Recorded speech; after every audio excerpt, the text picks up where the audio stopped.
Hey, what's going on, guys? What's going on? My name is Dr. Boyce Watkins, and today I want to talk about Black love and relationships. I woke up this morning and I wanted to see just what was going on the Black internet, and I saw this video.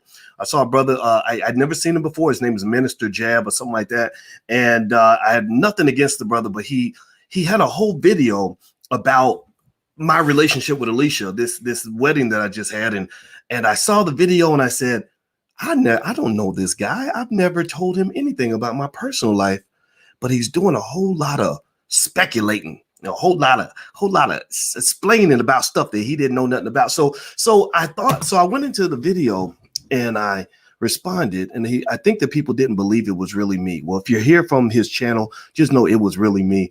And if you want to know why I want to talk about this, it's because believe me, I've got a million things to do.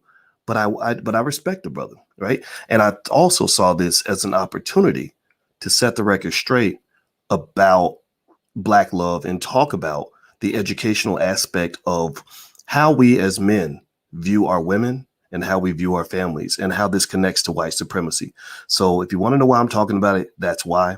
I'm going to have a respectful conversation, but y'all know me. I got to break it down though, because there was a whole lot of coonsplaining going on in that video too. I mean, I got a challenge. Just like he challenged me, I got to challenge him back. There was a lot of coonsplaining, man. When you're talking about stuff you don't know nothing about, you don't know me, man. But we're going to talk about that in a minute. I'm going to get started. Get comfortable, buckle up your seatbelt, hit the thumbs up button. We're going to get started on drboycetv.com right now.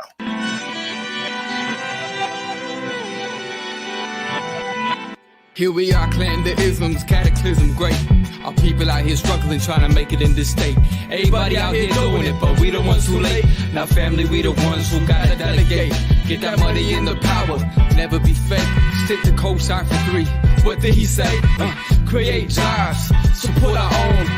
Educate the same and buy back your home. Got 3 degrees, triple 10. 3 PhDs, now we on the CNN. DBTV, let's talk about negligence. Ignorance is bliss, but we can turn it to intelligence. Believe none of what you hear, half of what you see. Let's break it down here on Dr. Boyce TV. Here we are. Hey, what's going on, guys? Welcome to drboycetv.com. This is the home for intelligent Black people. And I want you guys to know, for those of you who are here for the first time, that we put our community first. We believe that Black people matter more than anybody else. We solve our own problems before we solve anybody else's problems. And we also understand that the Black core of 3 is very important. The Black core of 3 says that we should educate our own children, create our own jobs, and support Black businesses. So let me tell you what I wanted to talk about today on the video. I felt like this morning I got up and I turned on the internet and I saw a big picture of me and Alicia, and it was this video called "Surviving the Friend Zone." And I saw a picture of me and Alicia, and y'all know I love my baby. And I was kind of like, oh wow, somebody's talking about, So sometimes, most of the time, most videos when people are talking, I ain't got time to watch it. I'm just like, man, I ain't trying to sit here and explain stuff to people. But in this case, I said, let me just take a little click, see what the brother's doing. So I saw this brother. His name was Minister Jab. Shout out to him and his channel. It looks like he's trying to grow his channel. And I get that, right? The way you grow your channel is you talk about people that have bigger channels, and then your channel grows. A lot of people have built their channels talking about me, and I understand that. It's nothing personal. I do not take any of that personal. And I saw he was really speculating about my relationship with Alicia. And as you all know, me and Alicia just got married. I'm very, very proud to say I married a beautiful Black woman. I think that Black men, any Black man who cares about the Black community should put Black women at the top of the priority list. And actually, I'm trying to see if I have any videos around where I could show you some footage from the wedding. I'll just show you a wedding picture. And we got married last week, and it was the proudest day of my life. And I'll tell you what, I think she's the most beautiful woman in the world. And let me see, here we go, on my Instagram. I'll show you, it's on my Instagram. My Instagram is The Real Boyce Watkins, by the way. So if you want to folloll me on Instagram, go to The Real Boyce Watkins. So there we are in that picture, happily married. And I'm super fucking proud in that picture. And I'll tell you what, it took me a long time to find a woman I was willing to go all that way with, and I found one, and I'm very, very happy about that.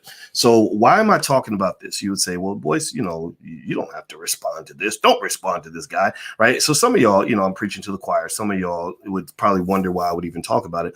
Well, I saw it as an educational opportunity. You know, it's remember, I've achieved kind of what you might call OG status. So a lot of the people that might talk about me are people that are younger than me.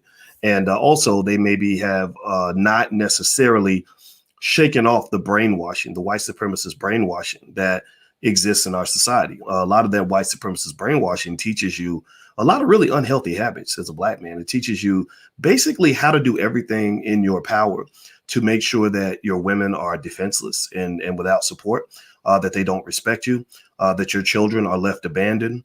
And that stuff kind of bothers me, and it's very personal for me. And it's personal for me because I just got off the phone yesterday with my long lost sister. Her name is Keisha. And Keisha is, we have a father. We share a father named Boyce. And Boyce was in that category of the types of men that I'm talking about today. You know, Boyce, no disrespect to him. I hate doing this to a man who's dead. But, you know, I'd never heard a good thing about this guy. And he was a guy that wanted to go and just, you know, sleep with hoes whenever he wanted to.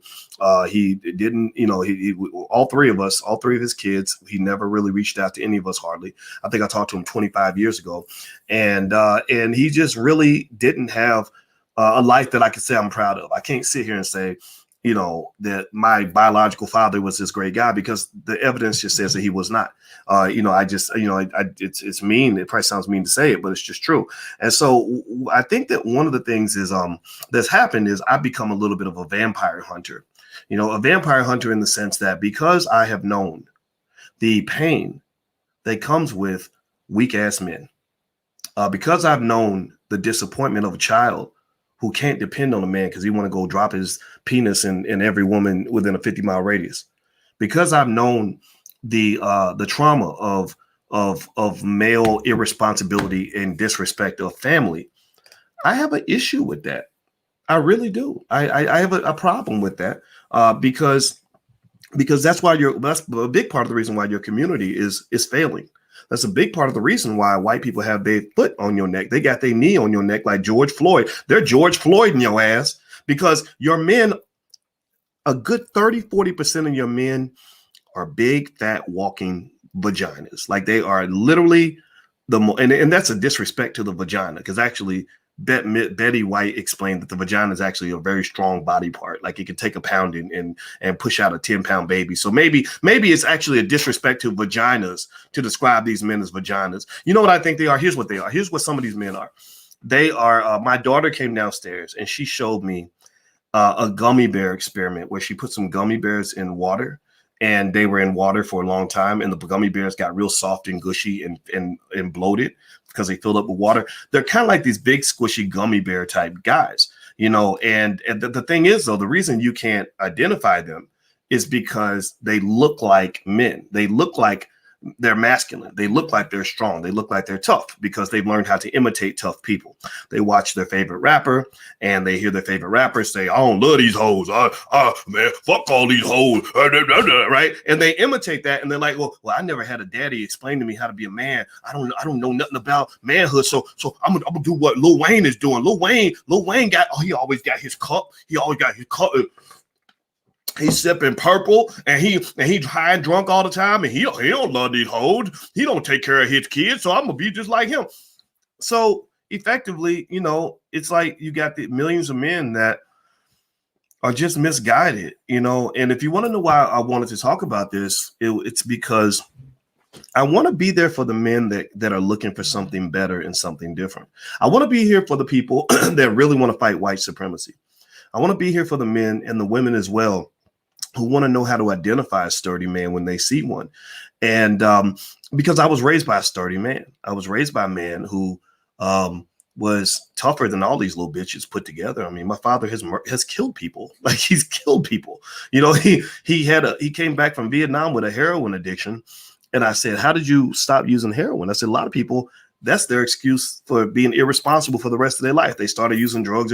Like DMX. Y'all remember DMX's story when he said that somebody introduced him to cocaine at 14 and he just couldn't get away from it, which I'm not knocking that. But my father, I said, how did you walk away from heroin? A lot of people can't walk away from heroin.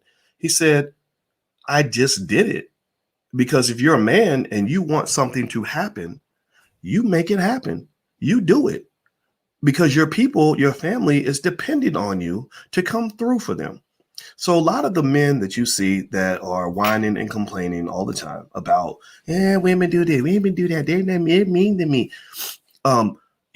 These guys are not guys that come through for anybody. If you look at their personal lives, most of them are not on any level able to be accountable to anyone. There is nobody in their life anywhere, including their own kids in a lot of cases, who can say, I'm a better person because my daddy was in my life. Or I'm or a woman that can say, that's my man. I'm proud of my man because he's really holding it down for all of us.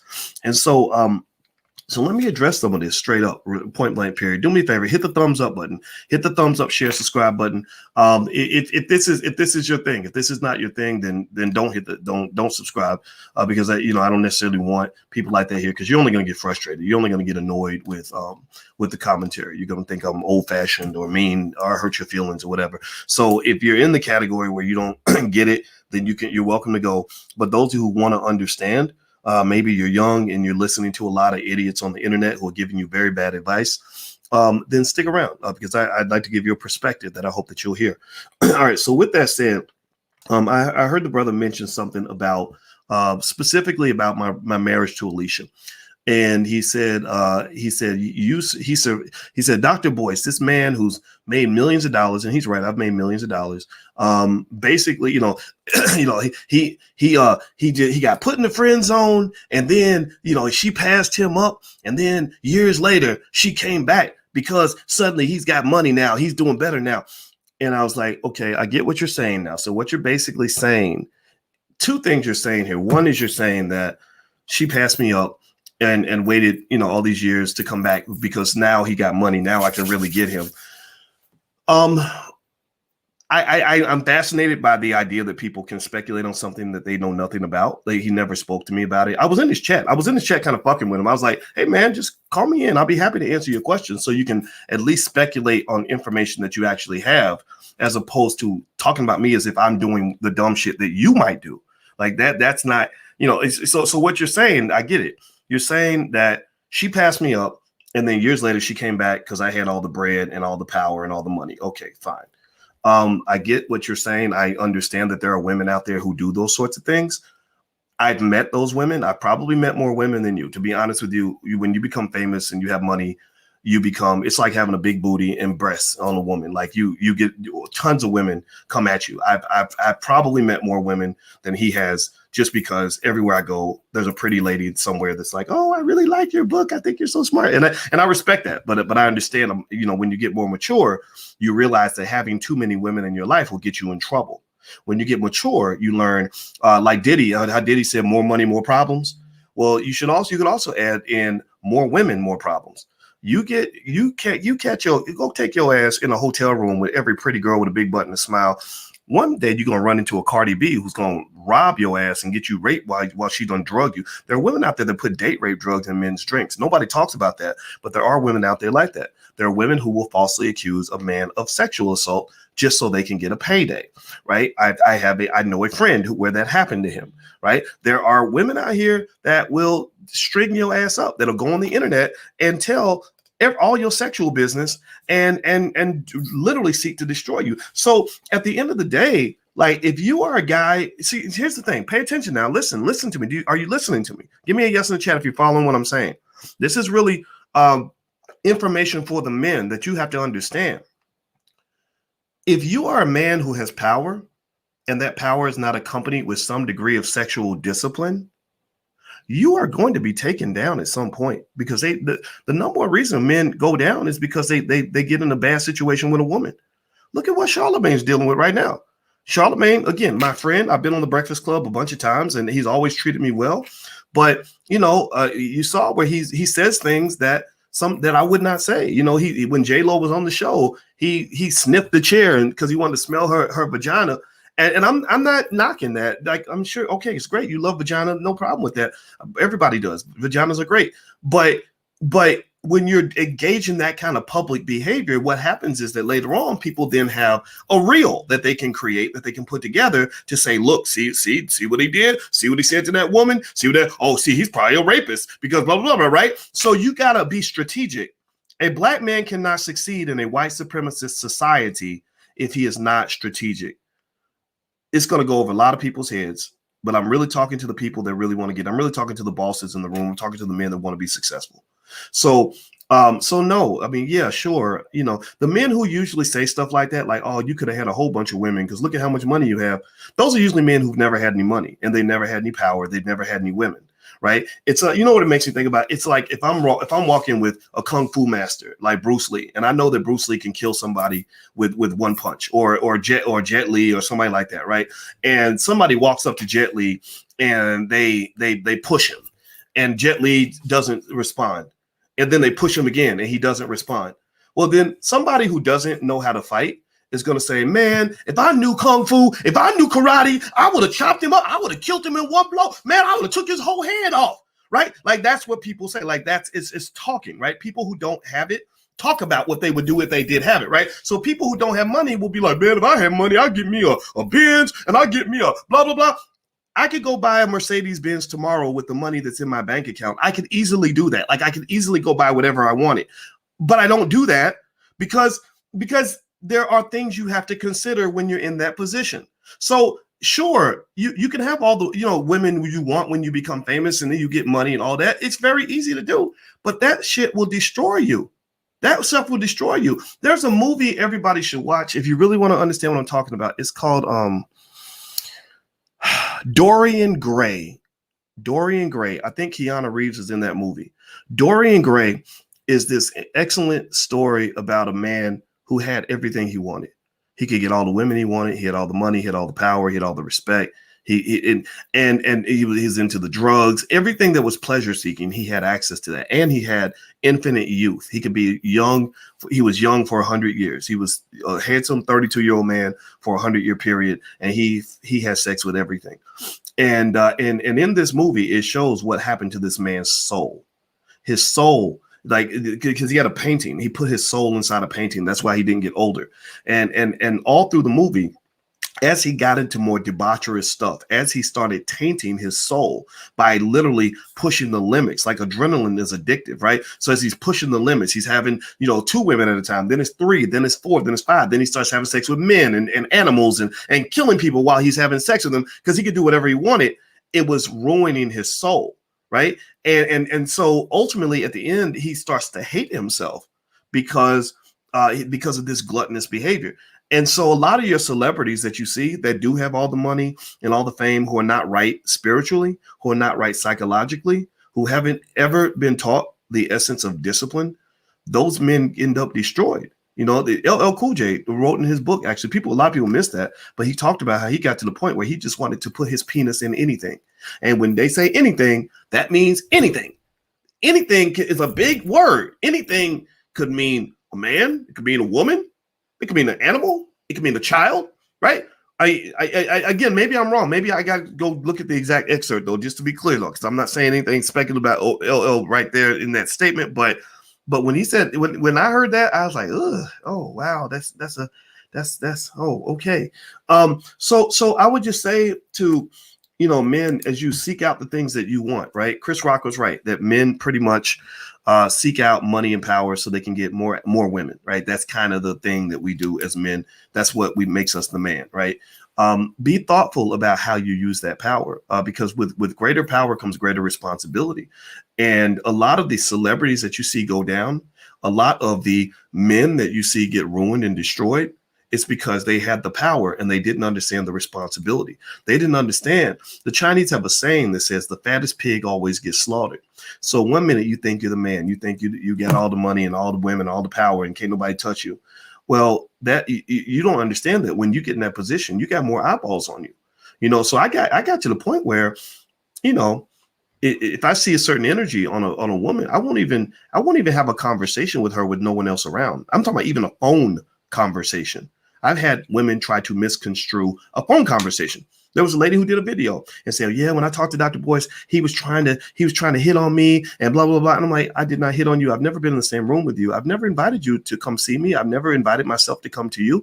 I was sitting right there with Alicia and she heard the whole conversation. So no, that did not happen. So that was my defense. My defense was that there is literally no way on this earth that you can even speculate on any level that I did something inappropriate to you because everything you're saying is made up.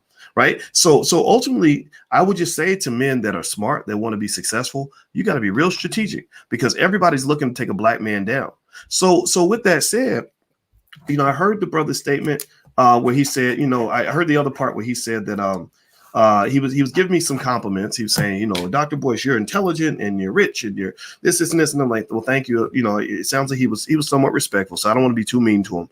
And also I assume he assumes Alicia's pretty, which I think she is. I think she's gorgeous. She was the prettiest woman I ever met when I was at Indiana University. And he says, and she passed you up. She had you in the friend zone. She didn't want you until later on. And actually, she passed. Actually, it wasn't like that. Actually, I passed her up. Actually, when I was in my 20s, I did not want to get married. When I was in my 30s, I didn't want to get married. I wanted to get married in my 40s. And that was a strategic plan. I planned to do that because when I was in my 20s, I didn't know what to do with the whole monogamy thing. I didn't know. I said, gosh, I don't plan on being a player, but if I make a mistake, I don't want to lose everything. I don't want to lose all my money. I don't lose my, I don't want people to say I'm a bad person because I was attracted to a woman. To me, that was a little bit odd to me. So I said, okay, maybe once I get older, once I settle down mentally, then I'll be ready for marriage. But then also I became an entrepreneur in my 30s. And in my 30s, I didn't want to get married to anyone. I did have one woman I met that I loved, and I proposed to her. Actually, on the Wendy Williams show, I proposed to her. She was the sweetest thing in the world. I'll never say anything negative about her.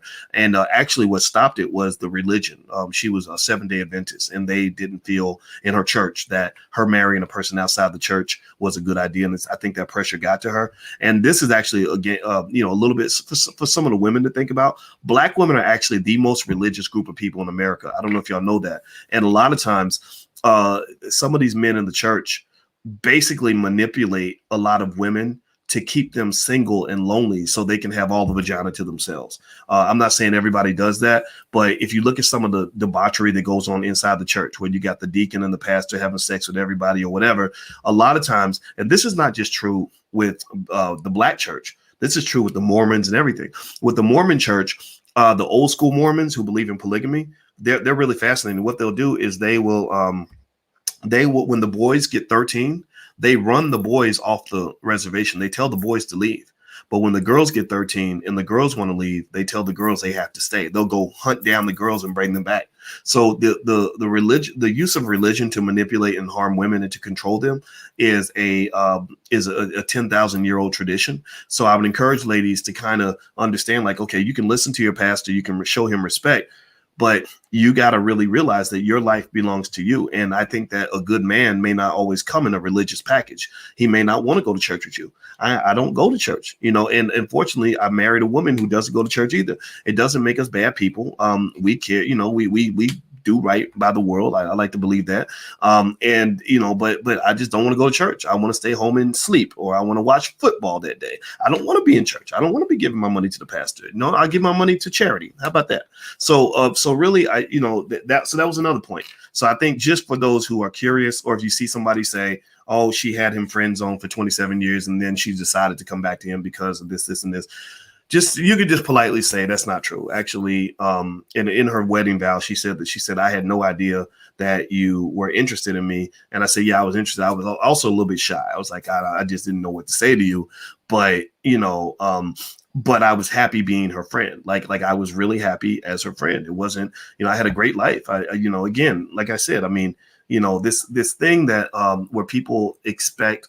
And I think the difference also is age difference, right? I'm 49, right? So maybe if I was 29, I would probably see it differently, right? But at 49, it's like you've kind of sold your oats a little bit. Like you're kind of like, okay, like I know I can have a gang of hoes. Yeah, I know I can have all that, but you obviously haven't had much experience because you're still thinking that this is what you're supposed to do at 50 years old.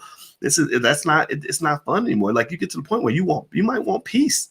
You might want a nice woman that you can come home to who's going to make you a better person. I had a blood pressure issue that was really bad and I was gaining weight, and she helped me lose weight. She helped my blood pressure come down. And as much as, it might have been fun to sit around and eat pizza and smoke weed and have sex with 50,000 women and do whatever guys do when they sit around and do nothing. That stuff is what kills you. That kills you early. That's why do you think these rappers are dying at the age of 40 and 45 and 50 years old? Why do you think they're dying so young? It ain't random chance. DMX did not die randomly. Like, seriously, I'm not dissing. It's just your Black Rob didn't go down just randomly. It's that damn rock star lifestyle. Like, so the thing is, a lot of times the people that end up getting the most wealth and power tend to be the people who don't necessarily need it anymore for their own validation, right? A guy who needs wealth and power, who really defines himself by that, is usually not the guy who's going to get wealth and power. Same thing is true of women. Like, smart men, when they meet women who are gold diggers, they can smell gold diggers from a mile away. Because a lot of times the gold diggers wear the same uniform. They come with the same sort of conversation. They have the same tactics, and you can identify that. So you might have a use for a gold digger, but you're not going to want to make that your wife because you don't want you're being strategic about it. So typically the women who get access to the men who have money, and I am a man who has money. I'm not going to sit here and pretend like I'm broke. I don't talk about money because I don't think that's important, but I do make sure my family's financially secure. Alicia is not a person like money really. Like, literally, money is like she'll make jokes like, Boyce, yeah, you like talking about money. I don't like talking about that stuff. She's a social worker, for God's sake, and also we signed a prenup. We actually signed a prenuptial agreement. And basically it was like, look, I don't need to exploit anybody. I don't want you to exploit me. We're not going to exploit each other. But we both have assets. We both have, and that's the other thing too. When you deal with a grown woman who's got her own shit, who's got hundreds of thousands of dollars in her 401k, who is a homeowner, who already built up a great career that would have gone on with or without you. You're dealing with a different type of women, that's different from like the little girls who are struggling, who can't pay the bills, who are hanging out with you because you have money and you can get them out of their financial situation. I'm not Captain Save-A-Ho. I've never been that guy. And I think, but I've helped people. I love helping people, but I don't do that type of stuff, So I think that this idea that somehow that this attraction was built on, oh, well, this is Dr. Boyce Watkins, he has all that money.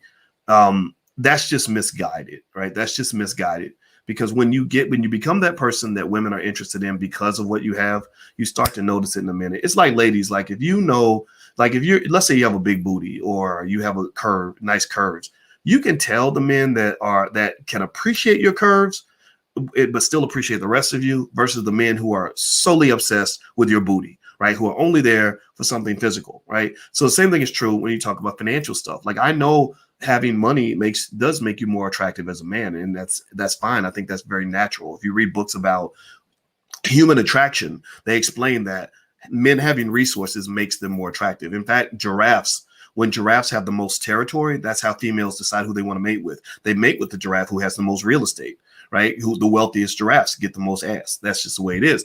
So, so it's natural to have that attraction to men that have resources, not just because of the resources, but because of the security that having resources brings. The fact that it's also what it represents. A man who can bring resources to the table is a man that probably is successful in a lot of areas of his life. That's the man who's going to be reliable for you. That's the man who's going to come through for you. Broke dudes have, they give you excuses, and if you're broke, don't feel bad. I'm not making fun of you. I want you to be wealthier. That's why we talk about wealth. But, a lot of guys who just stay broke and broken, those are also the men who are not going to be able to protect you in the face of a threat. Those are not the men who are going to look out for your kids and make sure they're good, emotionally, physically, and otherwise. Those are not the men who are going to come through for the family when the family needs them. So give me 1 second here. Hold on. All right, do me a favor, hit the thumbs up button real quick if you haven't done it yet. Because this is a fun conversation. This is something, I guess before maybe I wouldn't have addressed this kind of thing, but I really thought it was a great way to say, okay, let's explore that. Let's really talk about Black relationships. And then let's talk about the bigger picture of this, right? I talked a little bit about that whole simping culture, right? The whole idea, and I don't doubt that simping exists. I know that it's a real thing. The beta male is a real thing. One of the things about being secure as a man is you're not offended if someone calls you something that you're not, right? You can say, Boyce, you a whip. Okay, sure. Yeah. Okay. Whatever. Right. Because it's not like I have to prove to you, especially if you're not relevant. I don't have to prove to you that I'm not a wimp. If you are really confident in who you are, you don't have to prove anything to anybody. Right. So I'm not going to go and thump my chest and try to be a tough guy just to prove to you that I'm a tough guy. I'd rather show you, try to mess with me, try to harm, try to take something from me, try to whatever, right? And then I'll show you how determined I can be, try to mentally intimidate me. And then you'll see that I don't get intimidated. I mean, I don't have to offend you. I don't have to be rude to you to not be intimidated, but that's just what it is, right? So that's the other thing too, is that a real man isn't a man that has to always roar in order to show that he's a man. In fact, the more you roar, the more you probably are hiding an insecurity that you have because you roar in order to get people to walk away. I'll give you an example. Like in poker, for example, I'm good at poker. I told you guys this, right? Poker is a great game with strategy, psychology, and math. I've literally been in tournaments with 1,000 people and got first place. In poker, the only time you send a signal to scare somebody is when you have a weak hand. Like the only time you roar is when you don't want them to mess with you, when you're scared, when you're like, oh shoot, they're gonna come get me, right? You don't roar when you know you've got the best hand. Like when you know you're about to win, you just kind of sit there. You kind of say, oh yeah, I don't know, my hand's okay, right? Because you know you've got the cards, right? So a lot of times the men who roar the most, the men who are more into like rah-rah masculinity, look at me, I'm thumping my chest, let me throw these bands out here, let me, whatever. Those tend to be guys who have insecurities that are driven either by their mother or by an ex-girlfriend. It may be an ex-girlfriend that broke their heart, like the first girl they ever loved, or the mother of their kids, or the pretty girl that wouldn't give them the time of day because she had better options. And so those guys are traumatized. They have this pain and they're sad. So they get into this whole false persona of I'm gonna pimp these hoes. And what you're really saying is that I'm going to exploit them before they exploit me. I'm going to keep them at a distance because if they get too close to me, it's going to hurt my feelings again, right? And that is a fear of being vulnerable. That you believe, deep down that if you become vulnerable, that they're going to get into your heart in a way that you can't get out of. You'll be depressed for the next 6 months or whatever because you can't move forward, right? And so I would encourage men to just kind of redefine and reshape what masculinity means. Like if you're B1 and you're pro-Black, masculinity has to have a pro-Black, pro-community dimension to it. It can't just be, let me see how many women I can put my penis into. That can't be your only definition of masculinity, because that's what messes our community up in the first place. You got too many guys creating kids that they don't take care of. And those kids grow up and they become gangbangers. They become prison inmates. They get shot by police.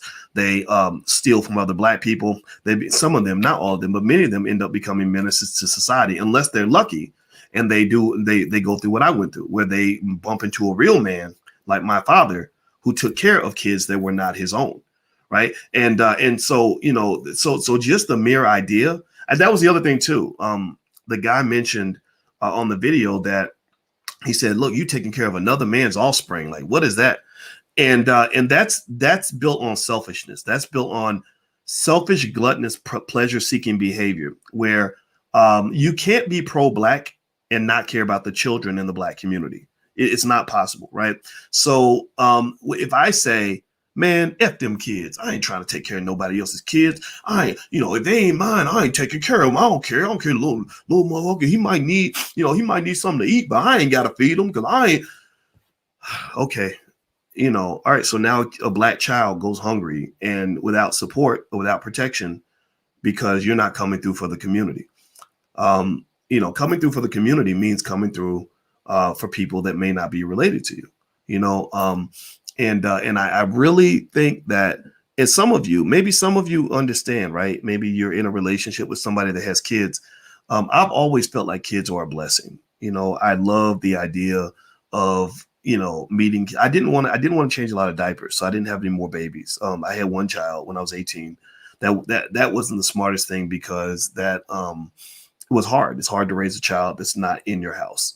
But later on, I was like, I don't really want to have another baby, but there's plenty of kids out here that don't have daddies. I'll just be there for them. And it was great because I was an entrepreneur. So I was very busy. I didn't have time to be a full-time dad anyway, but I could add in, I could do a little add-on, right? I could be like the bonus dad that kind of comes through like, okay, you're about to go to college. You need somebody to help you move in.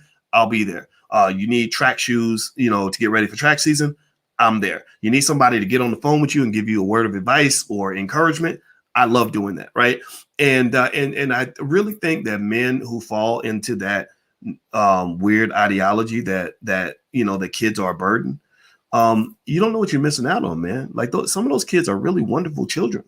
Some of them are terrible and bad, and there's some situations you don't go into. I did a video yesterday where I explained how you can identify which situations you are okay to go into or what you should look for if you date somebody with kids. So I don't think that every situation with kids is healthy, right?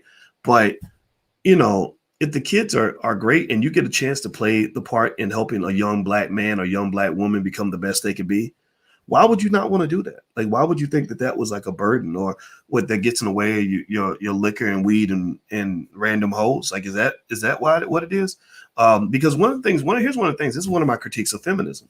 One of my critiques of feminism is I think, unfortunately, feminism promotes what I consider to be selfishness.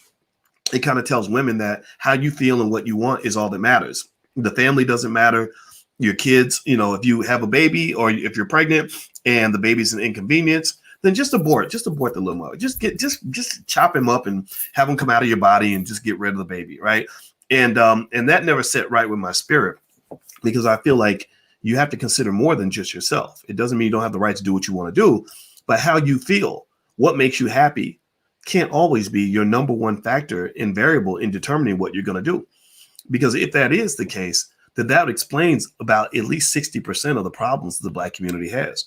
Everybody is out for self. Everybody wants to take care of themselves. And so I consider, I love the shit out of those kids. I mean, I love the fact that, I'm happy, I'm appreciative that I don't have to do all the work. I work with their father regularly to make sure that they get what they need. They love me. I love them. They love their parents. It works. We have a great Black family, and those children are not going to be getting shot in the street by cops. They're not going to be sitting up in somebody's jail cell. They're not going to be out here strung out on drugs. They're not going to be out here living with some sort of pimping hoes philosophy. They're going to actually grow up and do good things in the world.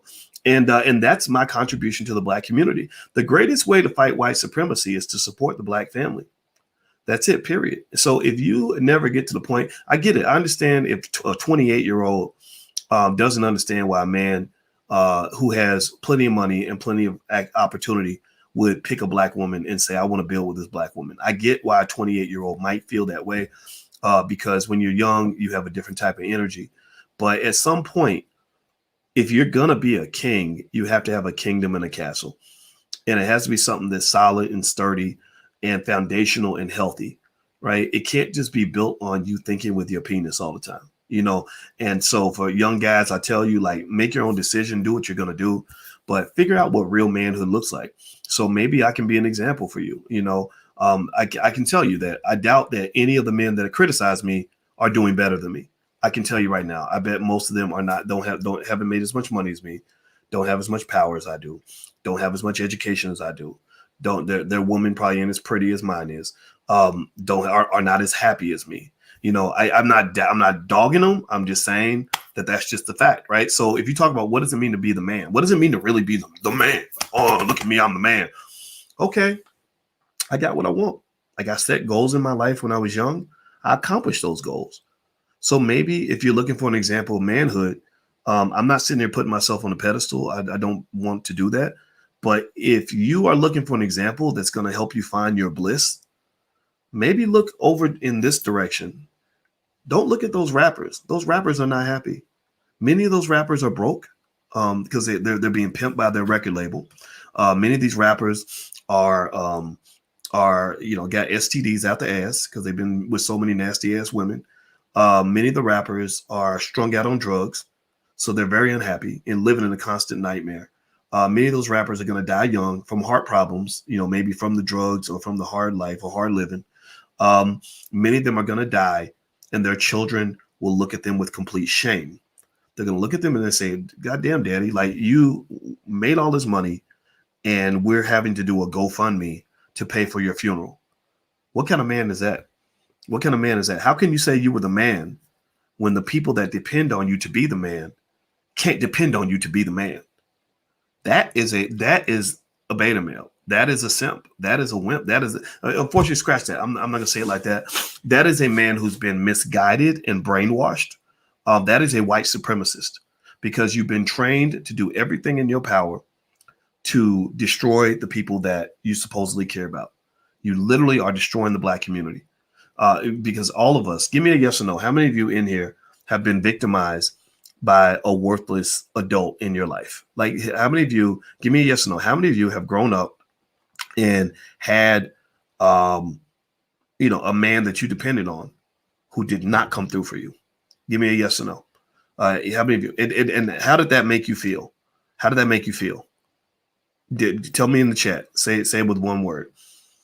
I can tell you, I've had that, and it doesn't feel good. It doesn't feel good to not be able to depend on your men. And a lot of Black women are losing respect for Black men, because just, in this internet, some of this talk on the internet is exactly why. It's like, damn, like, I understand if you challenge, like I've been called a sexist because I challenged Lizzo for promoting fatness as body positivity. Like, I'm like, well, Black people die from being fat and obese and having diabetes and all that. So why are you promoting that? Like, that doesn't make any sense, right? So people call me a sexist because, of course, they want to label that as, oh, Black man attacking Black woman, Black man's toxic masculinity.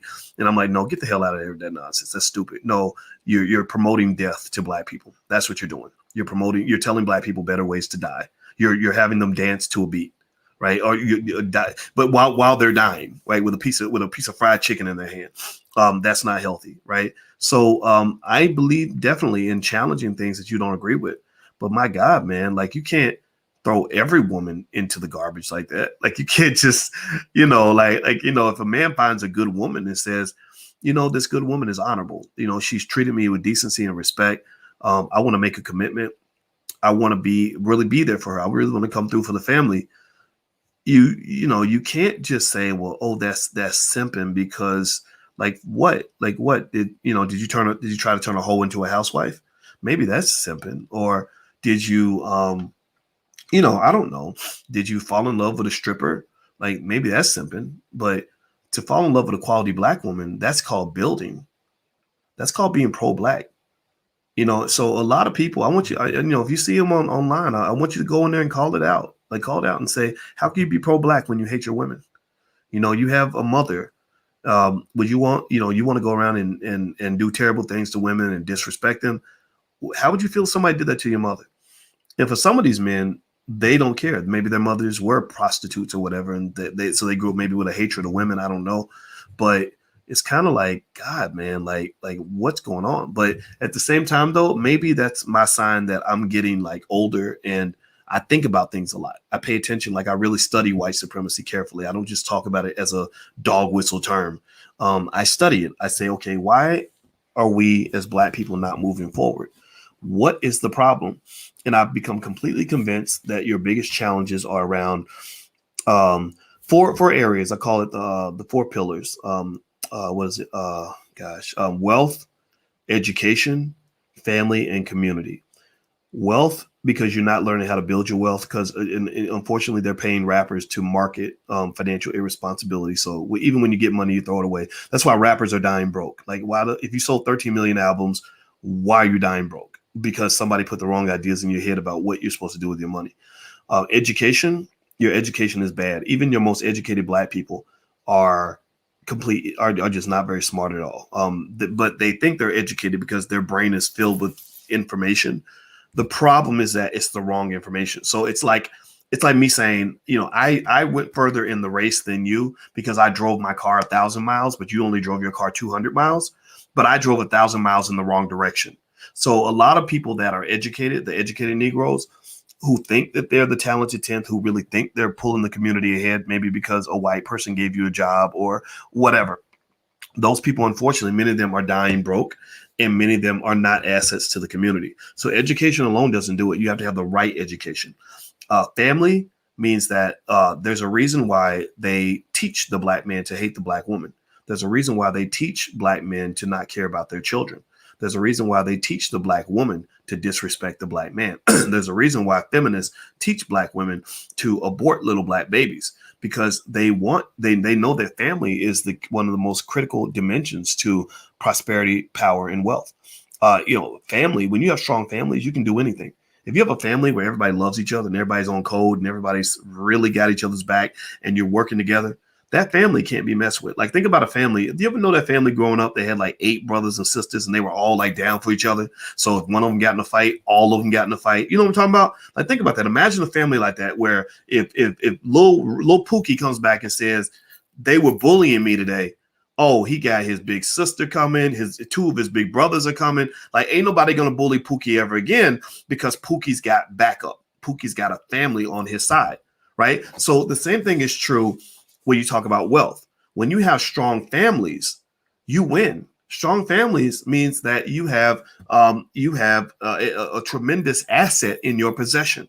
You have something that can help you pretty much accomplish anything you want, because you're sharing resources. You're supporting each other. You've got diversification. It's not just you against the world.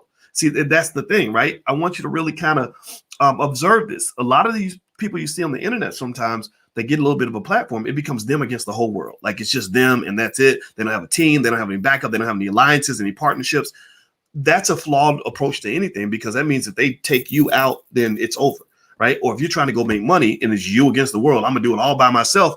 Well, you can't go build a multi-billion-dollar company by yourself. It's not possible. You can't do that. You need teammates. You need teamwork. So family is really important, not just physical family, but also spiritual and intellectual family. And the last piece is community. All a community is a collection of families. So when they broke down the black family, they destroyed the black community, right? So you tore down the building blocks of the community. So now your community is kind of all over the place. So effectively, wealth, education, family, and community. I actually talk about that. I have a book. If you guys want to take a look at it, it's free. It's totally free. It's called It Takes a Village to Raise the Bar, a new paradigm for Black America. And you can actually get it if you go to allblackeconomics.com.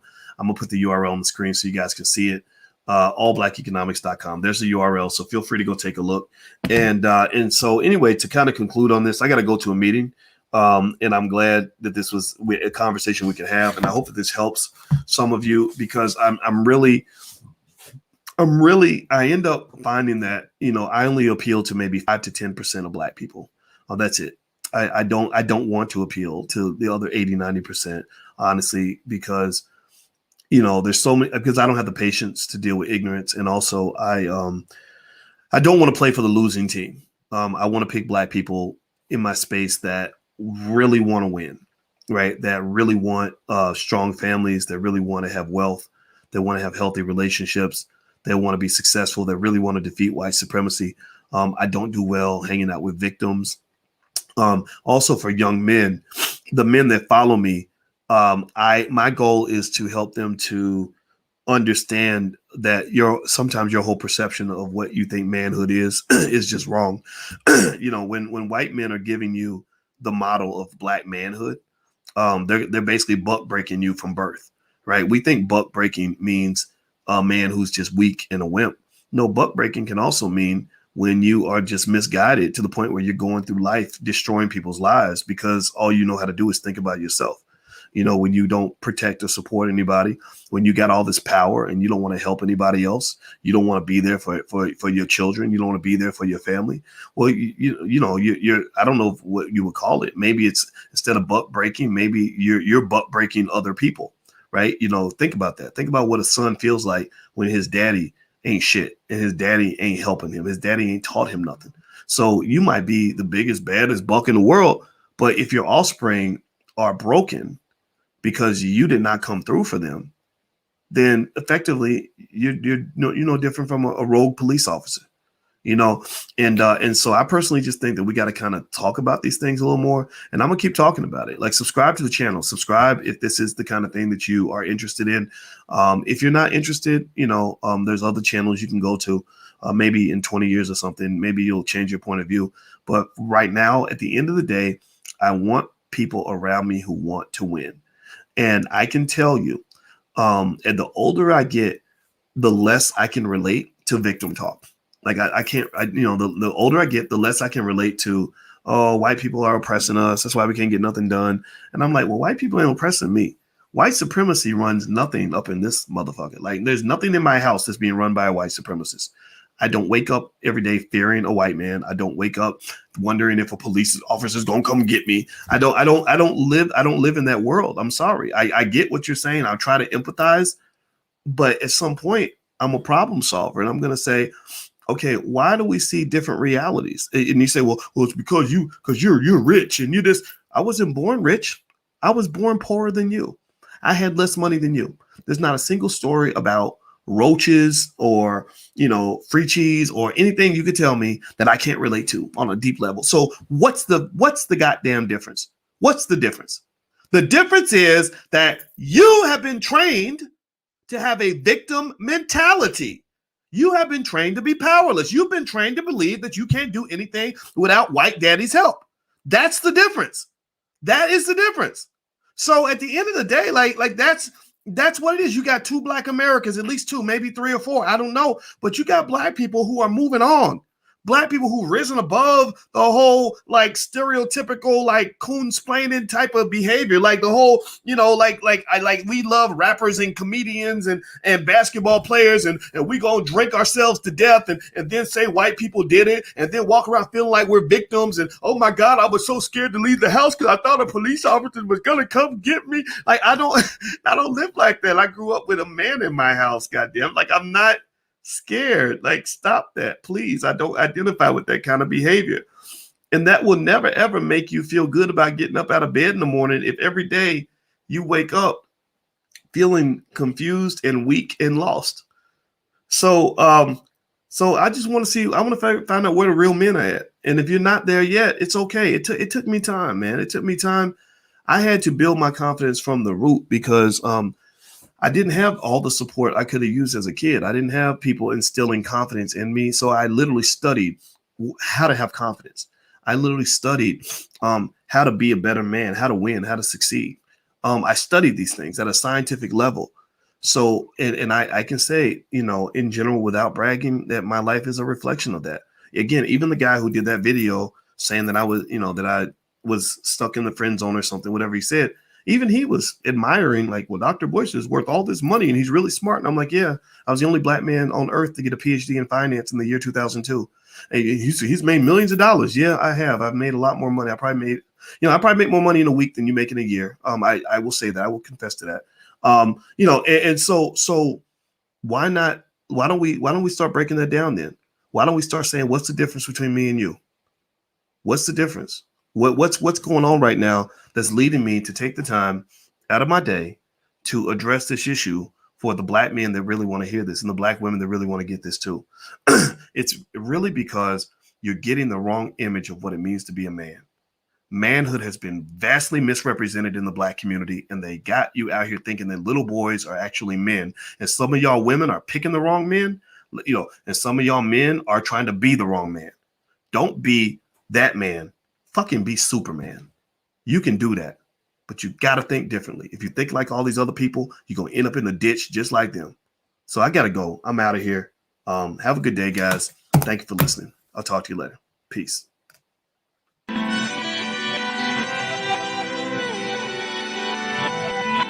Here we are, clan the isms, cataclysm great. Our people out here struggling, trying to make it in this state. Everybody out here doing it, but we the ones who late. Now family, we the ones who gotta delegate. Get that money in the power, never be fake. Stick to co-sign for 3. What did he say? Create jobs, support our own. Educate the same and buy back your home. Got 3 degrees, triple 10. 3 PhDs, now we on the CNN. DBTV, let's talk about negligence. Ignorance is bliss, but we can turn it to intelligence. Believe none of what you hear, half of what you see. Let's break it down here on Dr. Boyce TV. Here we are.